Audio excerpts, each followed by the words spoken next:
এদিকে আসো, এদিকে আসো। ঠিক এই রাস্তা দিয়ে প্রথম যে মেয়েটা ঢুকবে ঠিক তাকে তুমি এই ফুলটা বরণ করো। I love you. ছেলে থার্ড ইয়ার। Final year. কি ভাই তোমার র্যাক দিতেছে? থার্ড ইয়ারের বড় ভাই আমাকে র্যাঙ্ক দিচ্ছে ভাই। কি যাই হোক, সরি বল। কি বলে আবার? কি হয়েছে এখানে? কি কোন ইয়ার? আমি কোন ইয়ার মানে তোরা না ফার্স্ট ইয়ারে পড়িস? মামুর বেটা এক ঘটনা যা ঘটার ঘটছে তুই আজকে ওকে সরি বলে দিবি। কি ব্যাপার? আপনার কি মেয়েদের রাস্তায় আটকানোর স্বভাব নাকি? ঘটনা হচ্ছে কালকে যা ঘটছে আমার বন্ধু এটা ইচ্ছা করে করেনি, আর ও তোমাকে সরি বলতে চায়। পয়সা সরি বলতে পারো না? কারো সরি বলা লাগবে না, চল।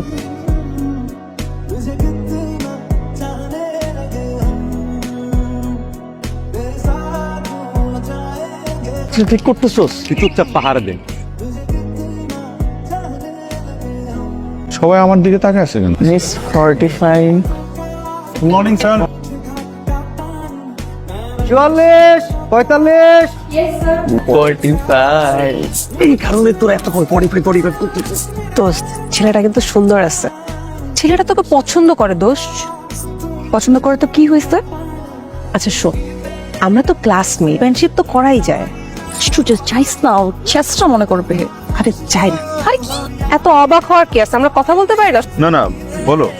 তুমি তো আফরিনকে পছন্দ করো, তাই ভাবলাম যে তোমাদের ফ্রেন্ডশিপটা করাই দিই। তাহলে কি আমি বলে দিব আফরিনকে যে তুমি ফ্রেন্ডশিপটা অ্যাকসেপ্ট করেছো? বলে দাও বলে দাও। কালকে বিকাল ঠিক 5টায় টিবাদে চলে আসবে। ঠিক আছে?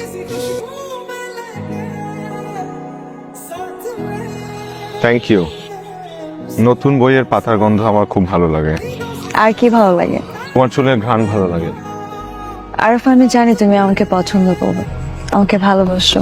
আমার ফ্যামিলি অনেক কনজারভেটিভ, এখনকার ফ্যামিলির মতো এতটা ফ্রেন্ডলি না আমার ফ্যামিলি। আমি যেমন আমার ফ্যামিলিকে ভালোবাসি, ঠিক তেমন আমি তোমাকেও ভালোবাসি। আরফ, আমি তোমার সাথে সারা জীবন থাকতে চাই, তোমাকে আমি বিয়ে করতে চাই। কি লাস্ট ডে, মনে হয় যে আজকে আমাদের শেষ দেখা। শেষ দেখা কিনা জানি না, কিন্তু কেন জানি আমার মনে হচ্ছে তোমার থেকে আমি অনেক দূরে চলে যাচ্ছি। আজকে থেকে আমরা আমাদের ম্যাজিক্যাল জার্নির সেকেন্ড চ্যাপ্টার শুরু।